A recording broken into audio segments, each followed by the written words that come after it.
Terima kasih pemirsa, Anda masih bersama kami di Indonesia Bicara dan pada segmen kali ini sudah ada dua narasumber yang sudah tersambung via Zoom. Yang pertama ada Bapak Maman Imanul Haq, Komisi 8 DPR RI dan Bapak Pandu Riono, epidemiolog. Selamat malam, Assalamualaikum Bapak-Bapak. Selamat Selamat malam, malam, Assalamualaikum warahmatullahi Waalaikumsalam. wabarakatuh. Alhamdulillah. Kita ke Pak Maman terlebih dahulu. Pak Maman, ini tanggapannya secara umum bahwa pemerintah sudah mengumumkan adanya pembatalan haji. Seperti apa Pak? Iya, kita melihat bahwa Panja Haji dari DPR dan pemerintah telah mengkaji seluruh proses dan juga skema pemberangkatan haji. Mulai dari kemungkinan 100%, 50%, terus sampai kemungkinan paling terkecil misalnya sekitar 3 ribuan. Itu disesuaikan juga dengan yang pertama, kemungkinan Arab Saudi memberikan kepada kita kuota. Yang kedua, timeline, karena sungguhnya deadline-nya itu sekitar tanggal 14 Juli dan itu sangat sulit kita lakukan bila persiapan tidak ada. Karena itu H-45, artinya ketika kita keluar dari Mei, kita sudah tidak mungkin untuk memberangkatkan haji, apalagi kuota haji belum juga diberikan Arab Saudi. Maka ketika itu DPR memberikan pertimbangan ke pemerintah dan pemerintah juga menyatakan iya bahwa sebaiknya pemberangkatan haji ditunda dengan 3 alasan. Alasan yang pertama adalah soal keselamatan jiwa, bahwa pandemi hari ini masih berlangsung, begitu pula di Arab Saudi, maka kita harus fokus memprioritaskan bahwa soal keselamatan jiwa jamaah ini menjadi fokus awal kita. Yang kedua adalah konstitusi kita mengamanatkan bahwa keselamatan warga negara itu harus tanggung jawab negara, maka kita tidak boleh misalnya dikasih berapapun, lalu dengan PCR 4 kali, lalu bagaimana penanganan di sana, dengan juga belum berangkatnya petugas haji ke sana, ini menjadi alasan kita untuk tidak perlu melakukan pemberangkatan tahun ini. Dan yang terakhir, terutama yang terpenting adalah karena otoritas Arab Saudi sampai hari ini belum menentukan, dia ada kuota 65.000, 15.000 untuk yang lokal, 45.000 untuk yang luar, tapi tidak ada kuota untuk negara mana sampai sekarang. Apalagi Indonesia termasuk negara yang masih di-ban untuk tidak masuk ke Arab Saudi. Pak Maman, tapi sebelumnya ini pemerintah Arab Saudi ini melampirkan surat bahwa pemerintah Arab Saudi ini tidak terima kalau Indonesia membatalkan keberangkatan haji karena tidak diberikan kuota. Nah, ini tanggapannya seperti apa? Saya baca surat dari otoritas Arab Saudi yang dia mempertanyakan pernyataan dari rekan kami di DPR RI. Tapi pernyataan itu lebih kepada bahwa Arab Saudi memang belum mengeluarkan kuota apapun kepada negara manapun. Jadi jangan sampai ada alasan seolah-olah kita nggak berangkat itu karena kita tidak dikasih kuota. Itu. Jadi kita udah jawab bahwa kita memang memastikan untuk tidak berangkat, bukan karena Arab Saudi belum memberikan, tapi juga karena timeline-nya udah habis gitu. Bagaimana mungkin kita memberangkatkan jamaah begitu banyak, sementara persiapan di sana dari mulai maktab, transportasi, dan catering, kita nggak tahu bagaimana di sana. Baik. Pak Maman, sekarang kita ke Pak Pandu Riono. Pak Pandu, ini sebenarnya untuk pelaksanaan haji di tengah pandemi apakah memungkinkan nih Pak?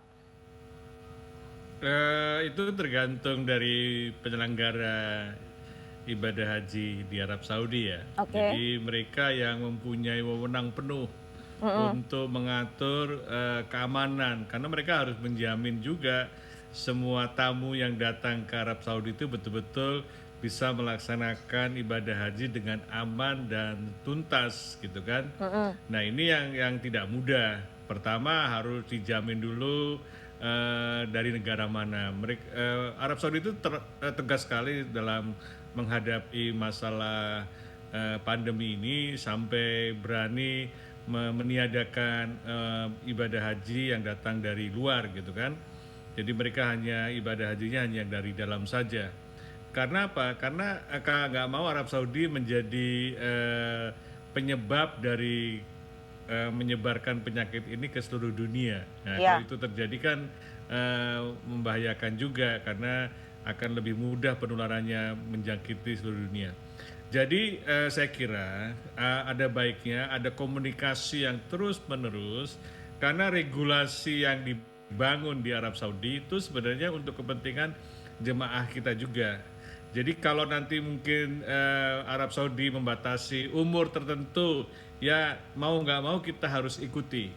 Atau harus menggunakan vaksinasi jenis tertentu, mau nggak mau harus kita ikuti. Semua harus kita penuhi karena Arab Saudi berhak membatalkan atau tidak memberikan visa untuk jemaah yang ingin berangkat ke sana. Nah ini yang dan Indonesia, pemerintah Indonesia dalam hal ini harus mempersiapkan dengan baik. Karena itu tidak mudah persiapan itu. Jadi sudah mulai seleksi kesehatan, seleksi persyaratan lain, vaksin dan mungkin karantina sebelum berangkat dan sebagainya, sehingga sampai di sana prosesnya jauh lebih lancar. Jangan sampai masalah itu malah terjadi pada waktu sebelum melaksanakan ibadah haji di sana. Ini menurut saya ada baiknya memang kita mempersiapkan jauh-jauh hari sebelum sebelum kegiatan ibadah haji tahun depan. Baik, Pak Pandu, kita ke Pak Maman. Pak Maman, tadi sudah sempat disampaikan oleh Pak Pandu, ini ada sejumlah persyaratan yang diberikan oleh pemerintah Arab Saudi. Ini salah satunya adalah vaksin. Sempat disampaikan bahwa untuk vaksin Sinovac ini tidak bisa diterima seperti itu ya. Lantas apakah dari pihak DPR sendiri apakah memberikan saran kepada pemerintah atau seperti apa agar para calon jamaah haji ini yang memang sebelumnya sudah divaksin Sinovac diberikan vaksin lagi yang sesuai dengan standar ataupun persyaratan dari pemerintah Arab Saudi. Seperti apa, Pak? Ya, kita menghormati keputusan Arab Saudi untuk menerapkan haji standar, baik itu penerapan vaksin dan juga protokol kesehatan. Dan itu tentu untuk kepentingan jamaah secara keseluruhan karena Arab Saudi tidak menginginkan peristiwa keagamaan seperti di India menjadi kluster COVID-19. Nah soal vaksin, sebenarnya komunikasi antara pemerintah dan juga DPR dengan pemerintah di sana itu sebenarnya sudah clear bahwa Sinovac salah satu vaksin yang diperbolehkan untuk di jamaah masuk ke sana, dan itu memang diambil keputusan itu setelah WHO mengatakan bahwa Sinovac aman. Nah, tetapi dari awal misalnya kita sudah meminta juga bahwa kalau nanti kita diberikan kuota, maka kuota itu harus betul-betul diberikan dari 14 Juli H-45. Jadi ditarik mundur dari 14 Juli min 45. Dan itu sangat sulit dipenuhi karena Arab Saudi sendiri ternyata sedang berusaha untuk menerapkan protokol kesehatan yang sangat ketat sehingga mereka tidak mau ibadah haji itu menjadi klaster baru dari penanganan COVID-19. Jadi kita hormati keputusan itu, Mbak Listi. Baik, kita kembali ke Pak Pandu. Pak Pandu, tanggapannya bahwa pemerintah Indonesia ini dengan secara matang ini membatalkan keberangkatan haji tahun 2021. Tanggapannya seperti apa, Pak? Apakah mendukung atau bagaimana? Saya tidak bisa mengatakan tidak mendukung atau mendukung ya. Yang kalau persiapan kita belum bisa menjamin, sebaiknya ditunda karena bukan apa-apa. Karena daripada nanti menimbulkan masalah di waktu di Arab Saudi, ini yang menurut saya bisa lebih tidak memberikan kenyamanan. Yang penting kan memberikan kenyamanan pada semua tamu Allah waktu kita melakukan ibadah haji ini dengan persiapan yang jauh lebih baik. Jadi kalau tertunda tahun ini bukan berarti persiapannya tertunda. Bahkan persiapannya mulai sekarang, bagaimana negosiasi dengan pemerintah Arab Saudi supaya tahun depan betul-betul sudah siap, semua persyaratan bisa dipenuhi dan bisa menjamin bahwa jemaah yang haji itu pasti berangkat. Nah ini yang sampai detik-detik terakhir kan masih belum jelas. Karena dengan sekarang kita harus bisa lebih jelas menjamin supaya persiapan ini betul-betul kita bisa implementasikan.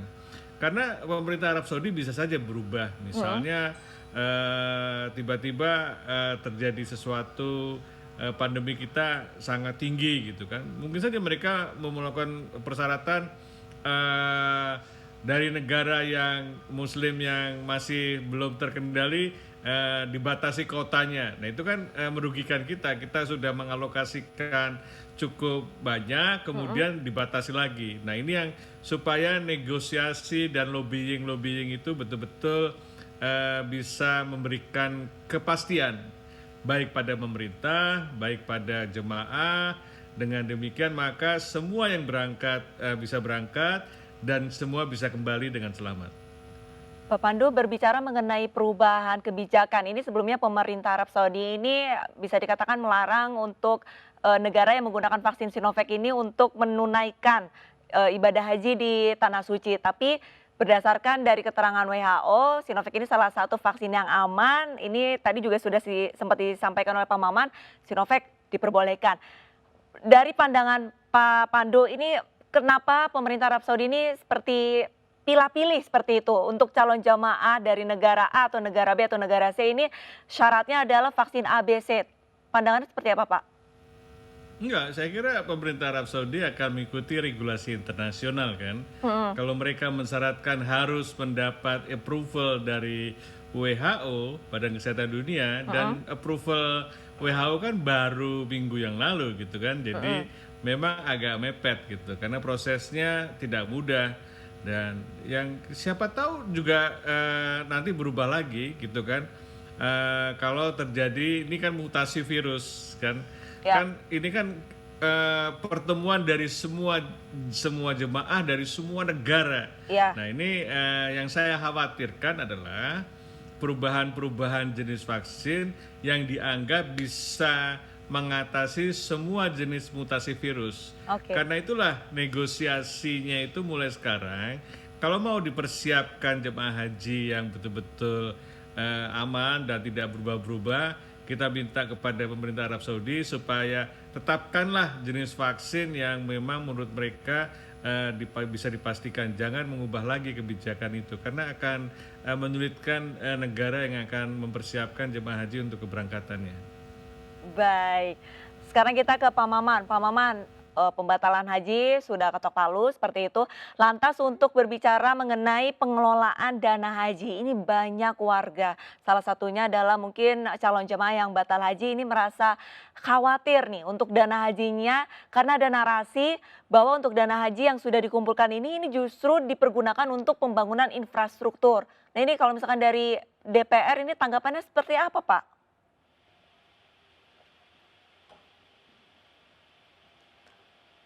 Pak Maman, masih tersambung bersama kami kah? Baik, sepertinya ada kendala teknis. Kita ke Pak Pandu. Pak Pandu, pembatalan haji sudah ketok palu seperti itu, lantas 2 bulan atau 3 bulan ke depannya ini masih ada masa umroh seperti itu.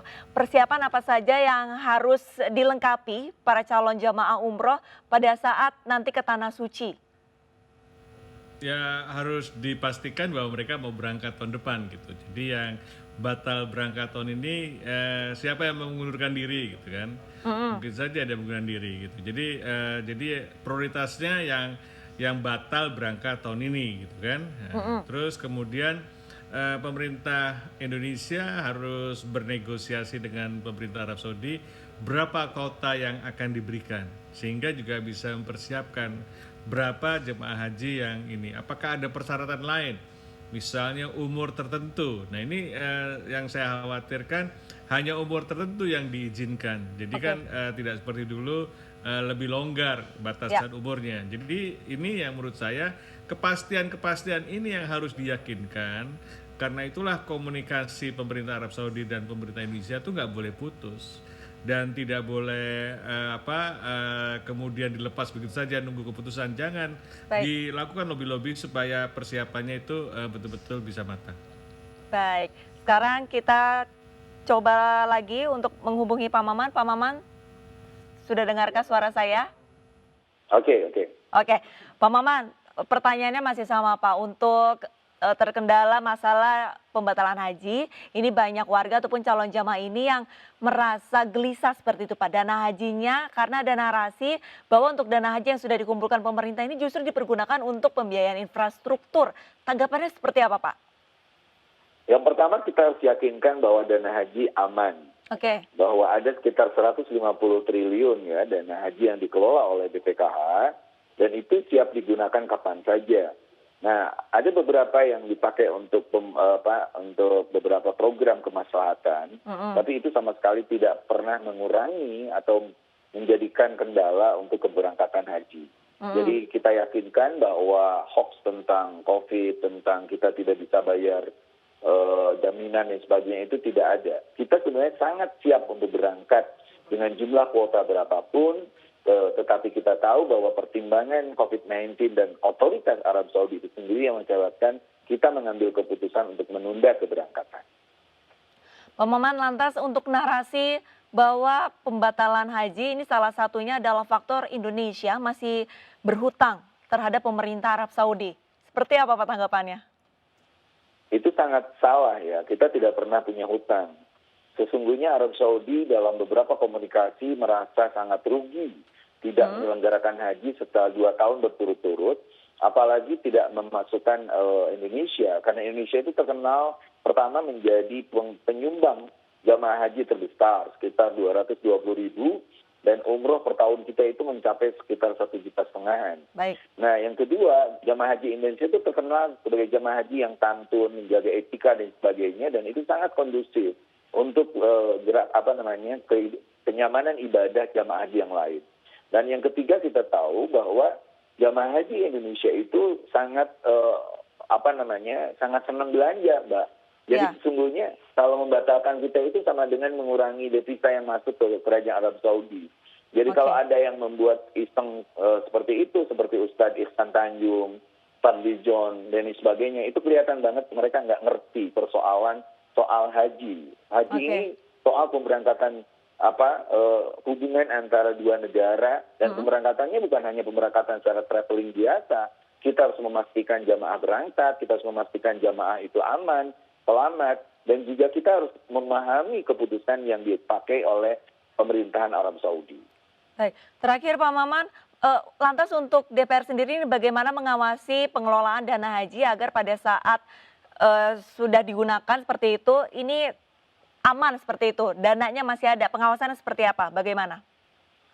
Ya, kita terus melakukan rapat-rapat kerja dengan BPKH dan kita memastikan sampai sejauh mana penggunaan dana haji itu betul-betul aman, termasuk saya bilang bahwa jamaah haji yang tidak berangkat pada tahun kemarin dan yang lalu itu diperbolehkan untuk mengambil dananya. Kalau memang mereka mau mengambil, tetapi risikonya mereka akan jadi nomor urut kembali dari nol gitu.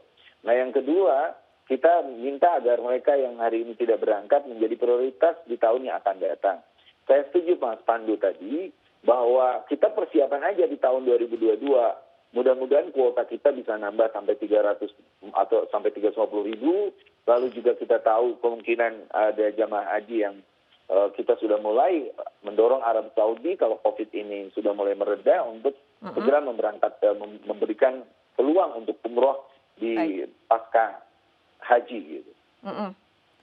Baik, terima kasih banyak Pak Maman. Kita ke Pak Pandu. Pak Pandu, batal haji, lantas tapi masih ada kesempatan untuk umroh.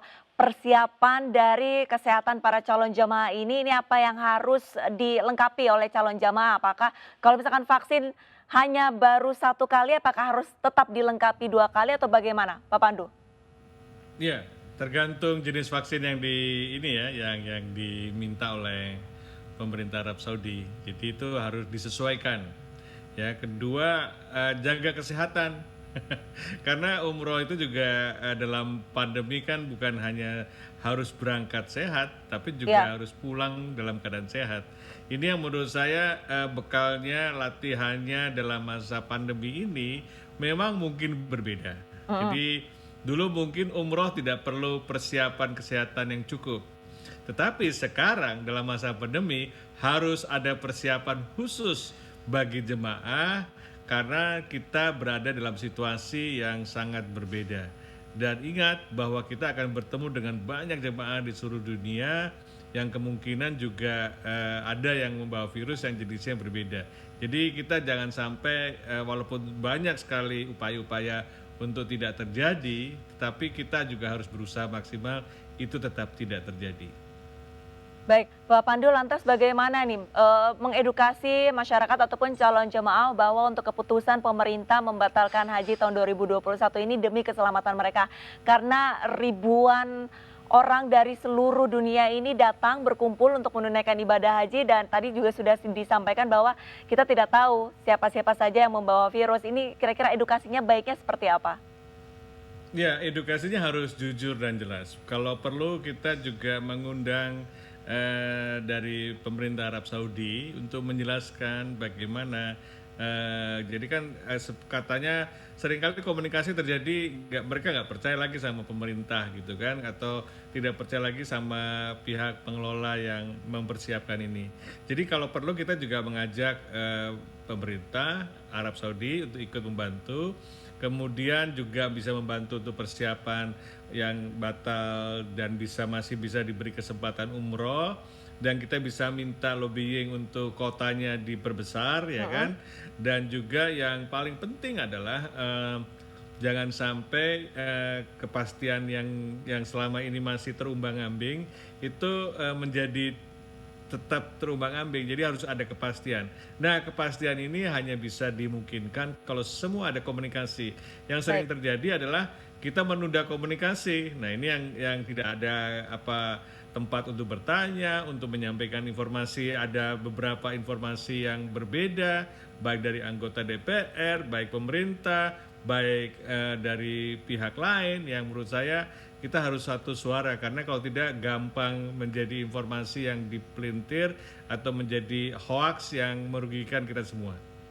Baik, terima kasih banyak atas waktunya berbincang di Indonesia Bicara, Pak Pandu Riono, epidemiolog, dan Pak Maman Imanul Haq, Komisi 8 DPR RI.